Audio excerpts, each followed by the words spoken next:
Sí. Ok, entonces, seguimos. Entonces, ¿qué otro instrumento estadístico tenemos? Las proporciones de posibilidad, ¿ok? Esta es una forma de comparar si la probabilidad de un evento específico es el mismo para ambos grupos. Casi no se ocupa, pero lo tienen que saber. Y es calculando, dividiendo la posibilidad en el tratamiento grupo expuesto para la posibilidad en el grupo control. 1 implica que el evento es igualmente probable en ambos grupos y el -1 es que no. Vamos a buscar uno para que vean. Déjenme, buscamos un artículo de casos y controles. ¿Ok? Denme chance. Porque este sí necesitamos uno de casos y controles. Que eso de tener muchas pantallas abiertas es mucho desgorre.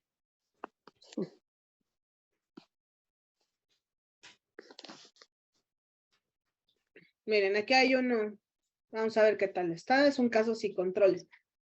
Entonces, aquí si se dan cuenta, también nos maneja el odds ratio, o sea, el riesgo de padecer una enfermedad. No es, la verdad es que dice enfermedad periodontal como factor de riesgo asociado con nacimiento pretérmino en México. El tema no nos interesa tanto ahorita. Lo que queremos ver es si en el grupo de casos y en el grupo de controles nos da el mismo riesgo. ¿Ok? Déjenme lo disminuimos.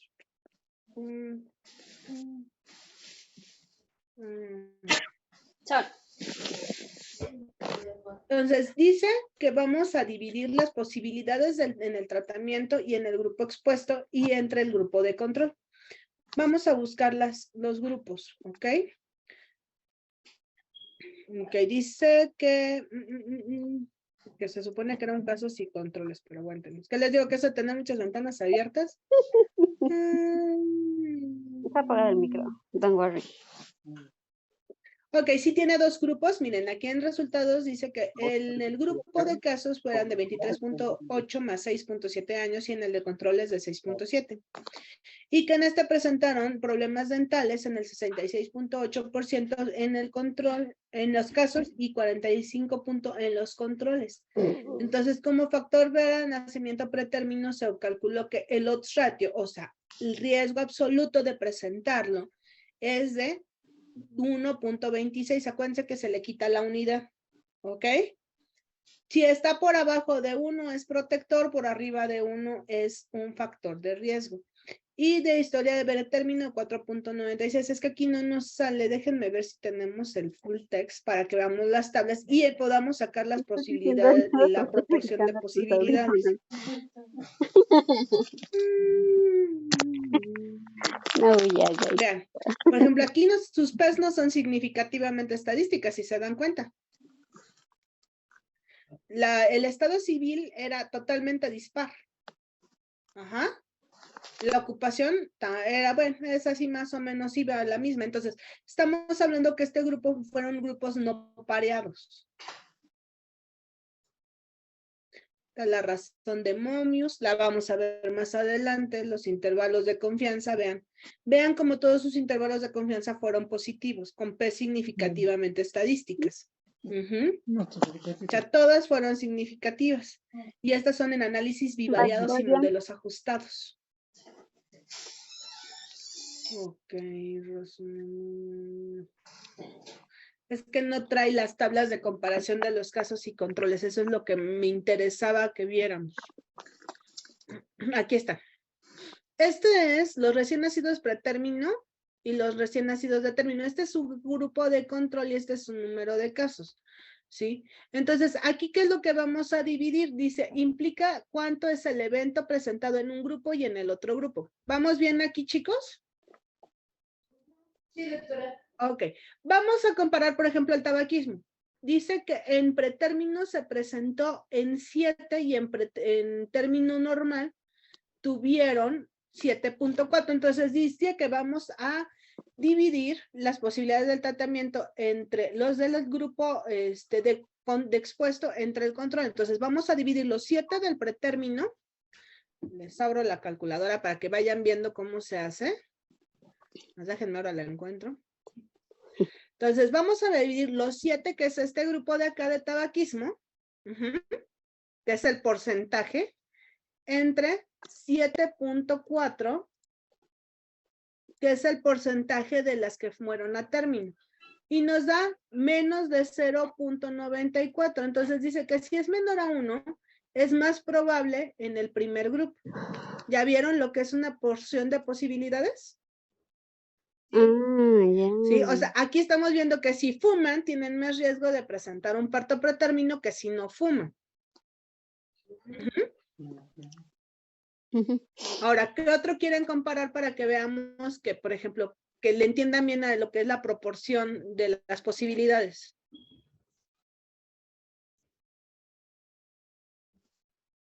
Miren, por ejemplo, infecciones del embarazo. Atención prenatal dice que son 191 y en otro son casi hasta 280. Ok, y aquí lo que nos vamos a ir es al porcentaje. Okay. Podemos sacarlo con un número de pacientes expuestos o el porcentaje. Lo vamos a sacar con número de pacientes expuestos. 191 para ver la proporción de posibilidad entre 283. O sea, estamos hablando que es este número entre este número y nos da a 0.67. Entonces implica que así de sencillo, el evento sin atención prenatal es más predominantemente las infecciones periodontales. Ahora, vamos a ver específicamente lo que nos dice el artículo. Bien, que es las enfermedades periodontales. Dice 229, que es este número, entre 278. Entonces, también nos dice que la proporción de posibilidades es que presenten las mujeres con la enfermedad periodontal un parto pretérmino antes que quienes lo presentan la enfermedad periodontal que quienes no la presentan.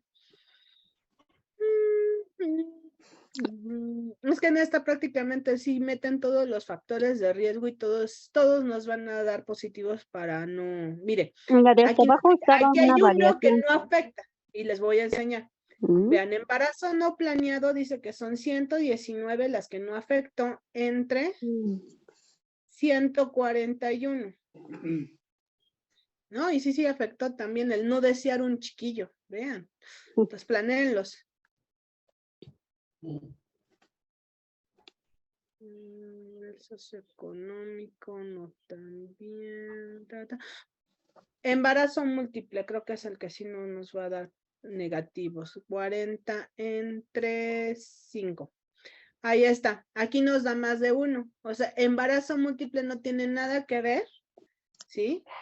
Que lo presenten o no. Nos da más de 1. Entonces, es igual de probable en ambos grupos. Si es más de 1, el que tengan un bebé o tengan muchos bebés no va a afectar en un embarazo pretérmino. ¿Ya le entendieron lo que es la proporción de posibilidades? ¿Ya quedó un poquito más claro con este ejemplo? Miren, otro, por ejemplo, es 268 entre 206. 1.3. Los nacidos por cesárea tampoco influyen en que nazcan pretérmino. Acuérdense, todo lo que implique por arriba de 1 es igualmente de posible entre uno y otro grupo, pero si es por debajo de 1, es más riesgo en el de embarazo, en el grupo control que en el grupo de caso que en el grupo control. Esa es la proporción de posibilidades. ¿Qué tanta posibilidad tengo de presentar el evento? ¿Dudas hasta ahí? ¿Sí quedó proporción de posibilidades? Sí. No se queden callados. Sí, doctora. Sí, seguro, si no volvemos a hacer otro ejemplo. No, sí, doctora. ¿Sí? Bueno. Entonces, en ese sí quedamos, ese no nos pasó como el riesgo relativo y el riesgo absoluto. También, pero... Ok. Yo lo sé, estadística es horrible, no lo sé, es muy difícil de entenderla. Es que a lo mejor, bueno, los ejemplos están muy bien, pero en definitiva es algo que no dominamos. Bueno, yo al menos no domino. Conforme vayamos avanzando, vamos a ir poniendo más ejemplos y poco a poco van a ir entendiéndolo. Esto tienen que leer, buscar artículos que presenten riesgo relativo, riesgo absoluto, odds ratio, para que ustedes aprendan a cómo se interpreta. Lo que pasa es que Aquí ustedes no llevan medicina basada en evidencias, lamentablemente. O sea, yo en el Querétaro, nosotros desde el primer año llevábamos medicina basada en evidencias y cada semana teníamos que criticar un artículo en base a medicina basada en evidencias. Entonces, esto es de práctica. Esto es de mucha, mucha, mucha práctica. Yo lo que les diría es, entre ustedes, cuando vayan a presentar un artículo, búsquenlo, critiquenlo, vean qué es lo que les está presentando el artículo y critíquenlo bien, ¿sale? Entonces, aquí ya hay algo que nos habla que es implementar las conclusiones. Esto es cambiar directamente la atención de un paciente, desarrollar protocolos de equipo y directrices del hospital. Y estas son, habitualmente esto es para lo que significa MBE.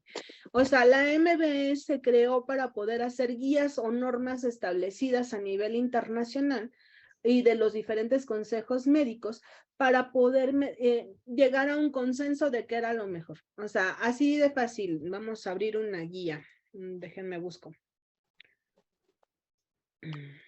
Les voy a abrir cualquiera, ¿eh?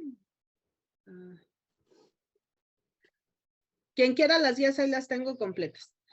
Son las del 2009, pero bueno, no han cambiado tanto. Entonces, por ejemplo, aquí las guías, esto es un consenso, o sea, esto es la conclusión de la MBE, ¿sí? ¿Para quién iba dirigida la guía? Dice, para médicos familiares, internistas y cirujanos generales. ¿Y cuál es esta? Es la del síndrome de colon irritable, ¿sí? O enfermedad intestinal inflamatoria. Usuales potenciales, dice personal de salud en formación, servicio social, médicos familiares y médicos generales. ¿Quiénes la organizan? Todas estas, las UMAES, el Instituto Mexicano, las unidades de participación. Por ejemplo, aquí participó Siglo 20 de noviembre, Torreón, Coahuila, Monclova, la Delegación 10 Sur y Culiacán para hacerla. ¿Quiénes fueron su población blanco? Fueron hombres y mujeres de más de 18 años con sospecha de síndrome de colon irritable. ¿Quién financió? Pues el IMSS, ¿sí? ¿Qué se hizo? Realizar historia clínica completa con énfasis de síntomas gastrointestinales, toma de biometría hemática, velocidad de sedimentación, PCR y como apoyos al estilo de vida, 35 y terapias. Entonces, esto fueron sus preguntas para responder en la guía. O sea, estas eran sus preguntas de investigación cuando hicieron la investigación o un metaanálisis para hacer esta guía. Aquí no sé por qué las justificaron, los objetivos y cómo se definen. Esto viene. Todas las guías siempre van a tener un nivel de evidencia y una recomendación. Las recomendaciones vienen en verde y las evidencias vienen en azules. Y las evidencias se clasifican, ¿sí? Y fíjense, esta no trae el grado de clasificación. Ok. Todas las evidencias se tienen que clasificar en base al tipo de investigación. Ahí vamos a eso. Entonces, hagan de cuenta que todo lo que hacen, el por qué hacer MBE viene en base a poder hacer esto. Un resumen, un compendio de los artículos internacionales sobre alguna enfermedad. ¿Ok? ¿Vamos bien ahí? Sí. Ok. Acuérdense que los estudios, ¿sí? No, ya me fui por arriba, me fui muy arriba. Van a ser ensayos clínicos, ¿sí? Estudios observacionales que tengan validez diagnóstica o revisiones sistémicas. Y en base a eso se catalogan por su tipo de estudios, ¿sí? ¿Qué los verifican? ¿Se acuerdan que les mandé un artículo para verificación que nosotros estábamos viendo el STROP y el MOS? ¿Que se acuerdan que se los mandé y que les dije que los leyeran? No, lo leyeron. Ok. Bueno, esas son las listas de verificación de los estudios, que son ensayos clínicos aleatorizados, así como van, es el grado de validez que tienen. ¿Sí? Ensayos clínicos aleatorizados, que son pueden ser verificados con CONSORT o YADAT, los clínicos aleatorizados también con CONSORT, experimentales no aleatorizados, ¿sí? O sea, que son muestreos por cuota conveniencia, ¿no? Porque yo necesito, ¿cómo puede ser un muestreo cuota conveniencia? Yo necesito que mi grupo sea solamente de mujeres embarazadas en el tercer trimestre del embarazo para aplicación de vacuna de COVID. ¿Me explico? Eso es un ensayo clínico Gracias. no aleatorizado. ¿Por qué? Porque yo voy a buscar un grupo muy específico, que entonces aleatorizarlo va a ser muy diferente. A que si yo digo, quiero probar la vacuna de COVID en población abierta de 18 a más edad, buscando efectos secundarios, y entonces yo lo puedo aleatorizar. ¿Ok? Hay estudios de pronóstico. Habitualmente estos son difíciles hasta de encontrar. Hay estudios observacionales, por eso es que vamos a ver MOUS, porque casi los de ustedes son observacionales. Esas guías son lo que nos dice lo mínimo que debe de tener nuestro estudio para poder ser visto. Ok, es que ya lo cerré. Ah, no, sí, no lo cerré. Aquí está. Esta es la guía de comprobación, esta es la STROB o la MOS, son muy iguales. Este es el artículo que les mandé. Donde aquí dice que los estudios epidemiológicos siempre tienen que ser vigilados y tienen que tener una lista de cotejo. Me lo brinco porque realmente vamos a ver rápidamente cuáles son lo que deben tener. Todo debe tener un título y un resumen. ¿Sí se alcanza a leer o quieren que se los aumente de tamaño? Porque nada más vamos a leer las azules. Sí, aumentar el tamaño. Bueno, un poquito, por favor. ¿Ahí está bien? Sí, doctora. Ok, entonces, dentro de nuestra lista de cotejo dice que debemos de tener un título y un resumen. ¿Ahora entienden por qué todos sus protocolos nos piden un resumen? Ajá. Entonces, tenemos que tener un título. Todos ya tienen un título en su protocolo. Resumen estructurado. Ni todos tienen un resumen, pero no están estructurados. Son pocos los que tienen un resumen estructurado, porque ya vieron cómo vienen los artículos. Mi resumen me tiene que decir qué es lo que voy a hacer. Ajá. Y no como un resumen histórico de qué es la enfermedad. ¿Me explico? Sí. Luego dice, deben de tener una introducción o antecedentes y fundamentos, o sea, nuestro marco teórico. Todos los artículos tienen que tener un marco teórico. Y digo, vamos a verlo, vean. Aquí tenemos un título, ¿estamos de acuerdo? Luego tenemos un resumen, donde el resumen me dice la introducción, objetivo, qué es lo que yo busco, qué métodos tengo, qué resultados obtuve y qué conclusiones tuve. Si nos vamos al artículo, viene la introducción, por ejemplo, ya para artículos de presentación, los artículos no deben de ser más de 10 párrafos, ¿sí? Luego nos viene nuestra metodología, que es todo eso. ¿Qué resultados se obtuvieron? Que eso es lo que van a tener que hacer para presentar sus carteles. Vienen mis tablas y luego viene mi discusión. Y después viene mi bibliografía. Entonces, mi lista de comparación es lo que me dice. ¿Sí? Entonces, debo de tener un antecedente o marco teórico, debo de tener objetivos. Marco teórico siempre tiene que llevar justificación. Este es para cuando nosotros ya vamos a presentar un artículo, ¿ok? Luego, en métodos tiene que ser diseño del estudio, lo que estábamos viendo ayer. ¿Qué tipo de estudio es? ¿Es observacional, es transversal, es longitudinal, es prospectivo, es retrospectivo, es analítico? ¿Qué tipo de estudio voy a hacer? ¿En dónde? O sea, el marco no se refiere al marco teórico, es marco. ¿Dónde? ¿Dónde lo voy a hacer? ¿En qué tiempo lo voy a hacer? ¿En qué lugar? ¿En qué periodo voy a reclutar? Ajá. Porque luego me decían, bueno, sí, vas a hacer un estudio retrospectivo. Sí, ¿de cuándo a cuándo quieres sacar la información? Por ejemplo, de los que no van a ser, de los que van a ser epidemiológicos, de los que no van a hacer un estudio como tal, así de, bueno, yo quiero hacer. Por ejemplo, de los epidemiológicos habíamos quedado que iba a ser el de Nadia, el de Jorge, el de Nick Tejan, eran epidemiológicos. Entonces ellos tienen que poner de cuándo a cuándo consideran que van a poner su exposición. Ajá. Por ejemplo, el de Nick Teja, que creo que hoy no está en la reunión, que ven que acuérdense que era de COVID, tenemos que ver de cuándo, o sea, va a agarrar clínica 34. ¿Se acuerdan que nos había dicho que iba a buscar casos leves y moderados, sus criterios de exclusiones que hubieran sido internados o que hubieran muerto? Y que lo iba a agarrar de la plataforma de Sinolave. Sí, ok, ya nos dijo que va a ser Sinolave, clínica 34, sin internamientos en la 2, con casos leves, pero lo que no nos dijo fue cuándo. Ajá, y por cuánto tiempo va a buscarlo. O sea, porque ella puede decirme, quiero ver los del último año, o quiero ver los de los últimos 2 años, ¿ok? Entonces, o por ejemplo, aquí también en el marco, cuando hacemos uno como lo de la mayoría, que es epidemiológico, transversal, aquí pongo, por ejemplo, a ver, Bello, ¿cómo sería tu descripción de tu marco de tu proyecto? Doctora, creo que ya está en procedimiento quirúrgico. Ok. A ver, entonces, quien quiera, a ver, deme ahí algún ejemplo de cómo podría ser el marco de su tesis. Bueno, el mío no está con marco a fecha, pero si lo hubiese yo hecho en fecha, hablando de un... Pero el lugar. Epidemiológico, pues es en la UMF 34. Ajá. Eh, Y si tienes un periodo, acuérdense que aquí nosotros incluimos el periodo de reclutamiento.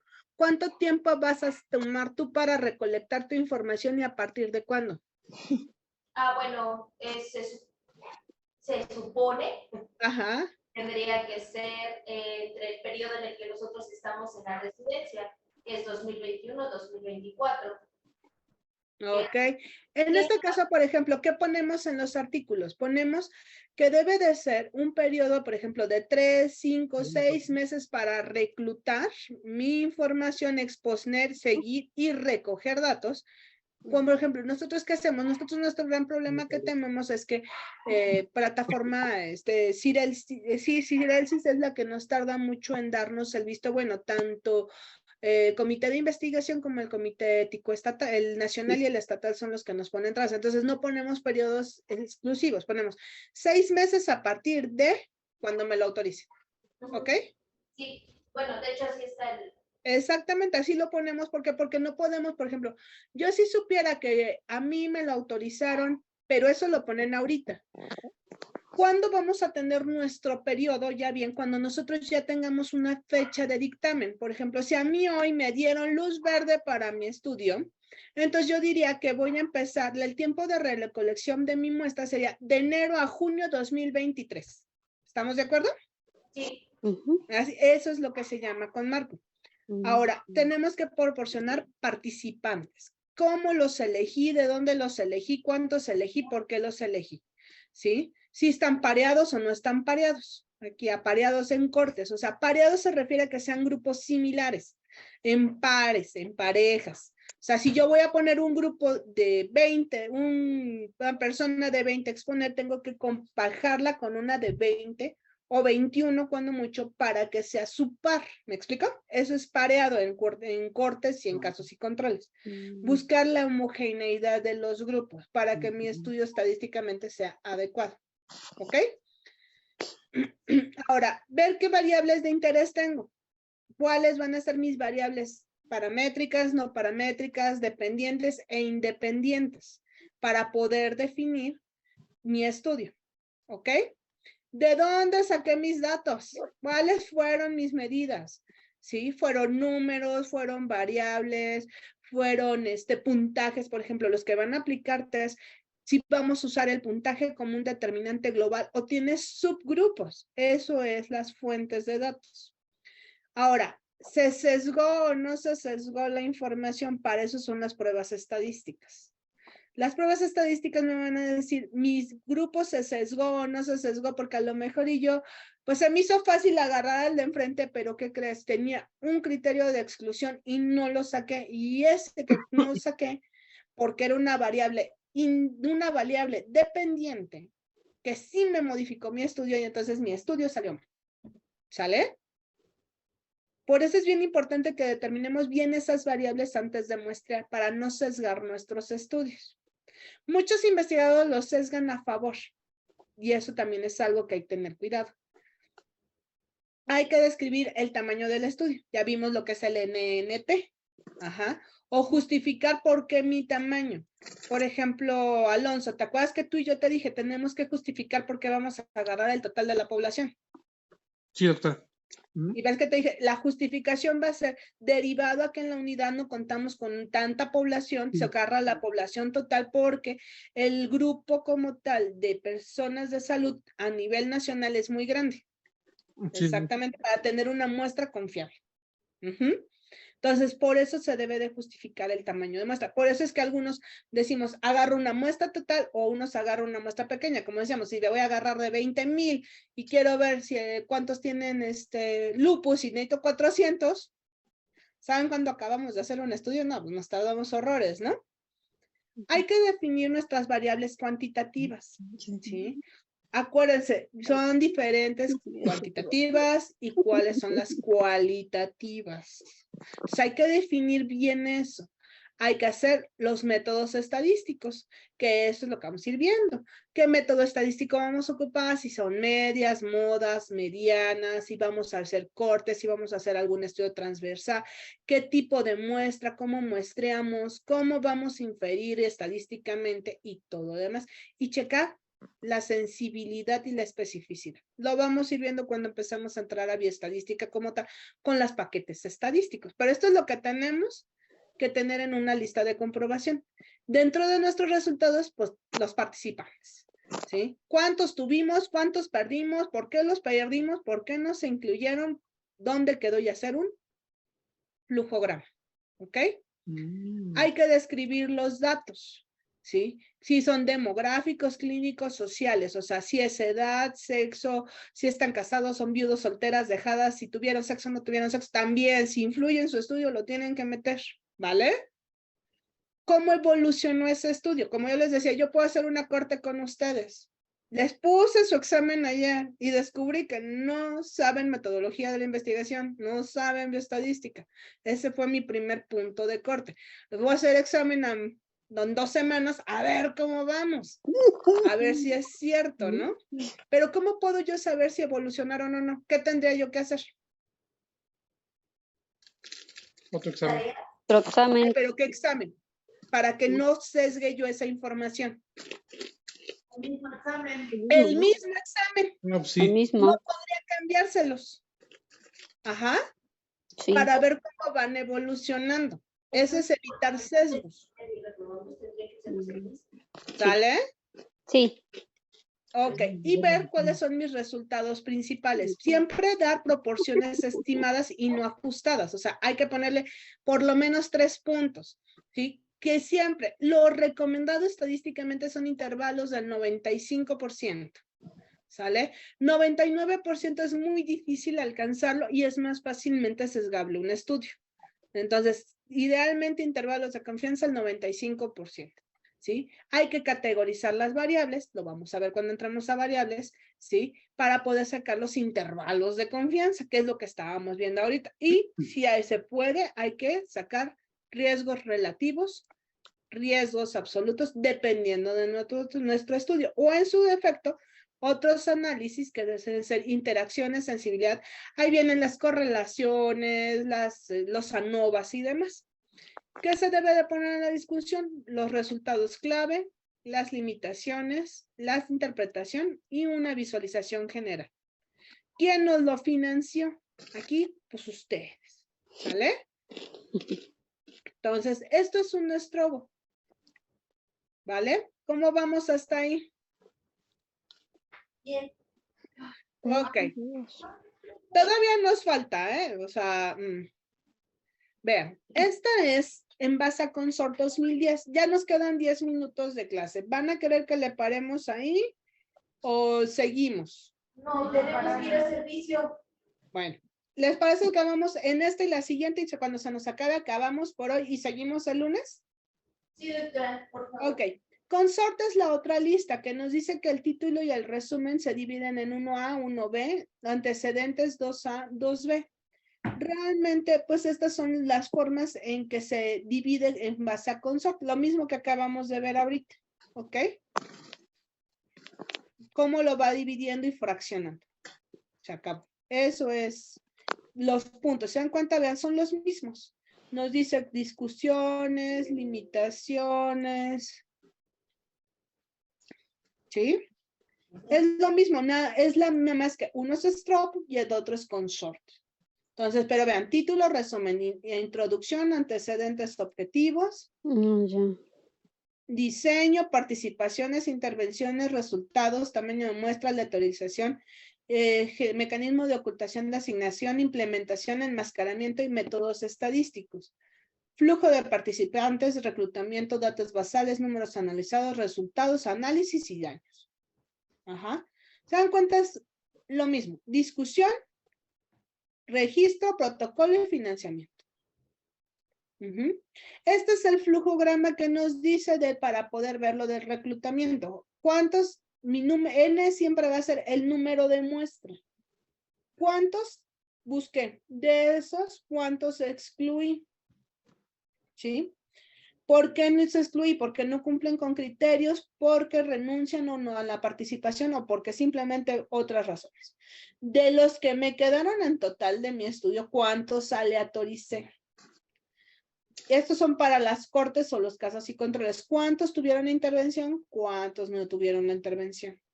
Entonces, esto es asignación, cómo les hice el seguimiento y cómo hice el análisis. Por ejemplo, aquí, en el caso mío, ahorita, suponiendo que ustedes son mi grupo de corte, yo agarré 18, 19, quedamos que son 19 residentes, ¿verdad? 18 residentes, de los cuales solamente 15 me entregaron examen. Los 3 se excluyeron. ¿Quiénes son? No sé, luego tendremos que revisar. ¿Por qué se excluyeron? Porque no lo quisieron contestar. ¿Ok?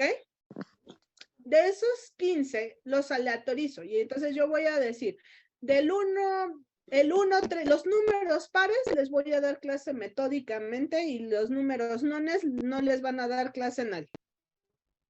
Y mi resultado es, voy a hacer mi seguimiento. ¿Cuántos perdí? ¿Por qué? Porque voy a aplicar a lo mejor a un grupo le voy a hacer examen a medio, o no los voy a excluir a ninguno. A todos los voy a aleatorizar en que a los pares les voy a hacer examen cada semana para ver evaluación. Y a los otros no les voy a hacer examen más que hasta el final. ¿Ok? Entonces, voy a ver a quién pierdo. ¿Cómo los voy a perder a los que les voy a poner el examen? Porque no me lo contesten, ¿no? ¿Y lo reprueba? No, los voy a dar de baja porque no lo contestan. Ajá. Y entonces voy a hacer el seguimiento, a ver cuántos me quedo. ¿Qué les gusta? Que si para al final del estudio me quedé con 10 porque los demás los excluí porque dejaron de presentar exámenes. ¿Sí? Entonces, aquí analizo qué fue, por qué ese motivo se perdieron, por qué motivo. Y entonces, al final de este estudio, yo voy a ver cómo salió este grupo, que nada más le apliqué examen al final, y cómo salieron estos que les apliqué examen al inicio. ¿Sí? Ver cuál de mis dos grupos tuvo mejoría. ¿Cómo aplicándolo? Con el mismo examen del inicio, a mediados y al final, para ver evolución. ¿Ok? A esto se refiere el flujograma que debemos de presentar en los estudios. ¿Dudas hasta ahí? No. Ok. Estos son unos ejemplos de cómo lo hacen, o sea, los puntos. Son ejemplos de cómo es en la declaración de acuerdo a Stroke, que es lo que estábamos viendo. Este es en base a CyberEsp. Es lo mismo, la verdad es que todos son lo mismo, o sea, los ítems para la herramienta Quadas o de CyberEsp es representativa la muestra, que es lo que venimos preguntando. Representativa nuestra muestra, por ejemplo, que veíamos de yoga, que dijimos, no es representativa, ¿no? ¿Se describen bien los criterios de selección? Por ejemplo, el artículo no nos los describió bien. ¿Clasifica bien el patrón de referencia? O sea, nos está haciendo referencia a cómo se va a usar uno, a cómo se va a usar el otro. El patrón y la prueba se aplican simultáneamente, o sea, nos dice si todos hicieron yoga en el mismo tiempo, no lo dice, ¿no? Entonces hubo sesgo de verificación parcial, porque los datos ahí nos dejan a desconformidad si estamos bien o no. No sabemos si hay un sesgo de verificación diferencial. La verificación diferencial es ver si los grupos son heterogéneos o homogéneos, ¿ok? Como que decíamos, nosotros somos un grupo heterogéneo. Entonces, nuestro sesgo puede ser una verificación diferencial. ¿Por qué? Porque tenemos 20 años de diferencia entre el más chiquito y el más grande. La forma de aprender va a ser diferente.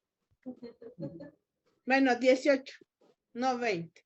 ¿Sale? Entonces, eso es el problema. ¿Sale?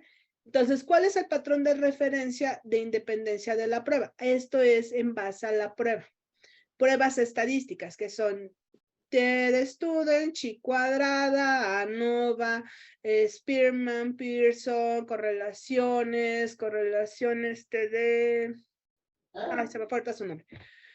Sí, el detalle de la ejecución de la prueba, si la prueba estuvo bien ejecutada, ¿por qué? Porque, por ejemplo, ustedes me contestaron, y ahí viene otra de las preguntas. En el examen le pusieron que la prueba, déjenme les digo cuál es, cómo venía la prueba. Déjenme lo abro porque me acuerdo de los errores, pero no me acuerdo de todo el examen, ¿no?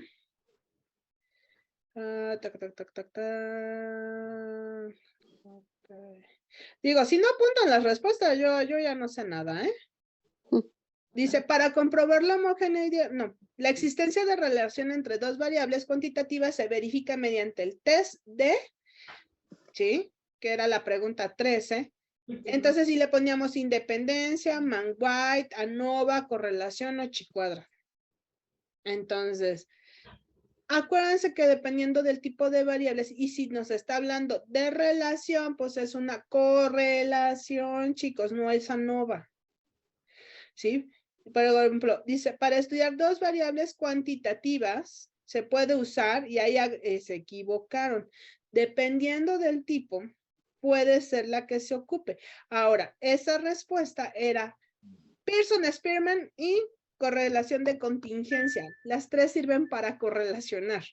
Ajá, y sirve para relacionar variables cuantitativas. Lo que pasa es que depende del tipo de si son lineales o no lineales, es cuál se ocupa. O si es pequeñas o no es pequeñas, es cuál se ocupa. Entonces, ahí es donde, si nosotros, por ejemplo, ponemos un patrón de Pearson para una no lineal, entonces no nos va a servir. O sea, pues tomamos una de Spearman, pues nos va a salir mal. Entonces, es lo que hay que ver. Eso se llama el patrón de referencia. ¿Sale? ¿Cómo se ejecutó la prueba? Si fue la prueba adecuada, no fue la prueba adecuada, en forma estándar o no. A mí no me gusta cuadros por eso, porque te metes mucho más a ver si la prueba fue bien hecha o no, y nosotros no tenemos las bases de datos. Estos nos sirven para ver sus bases estadísticas, cuando las hagamos ver si están bien o no. Si se interpretó sin conocer el resultado del patrón, o si se interpretó el patrón sin conocer la prueba. También es eso. ¿Sí? Información clínica disponible en la prueba de la misma y si los resultados. Entonces, se dan cuenta, prácticamente todas tienen las mismas formas de presentarse y de buscar las referencias. La cuadros es la como que se va más a lo estadístico, pero realmente todo va hacia si tenemos o no. Por ejemplo, prismas, si se dan cuenta, prismas, aquí tenemos esta que es consort, y la que acabamos de ver que es SCORM, son iguales. Ajá, vean. Título, resumen, introducción, métodos, nada más que simplemente esta va generándonos puntos diferentes. ¿Ok? ¿Ya vieron cómo? Sí. Ya, vámonos.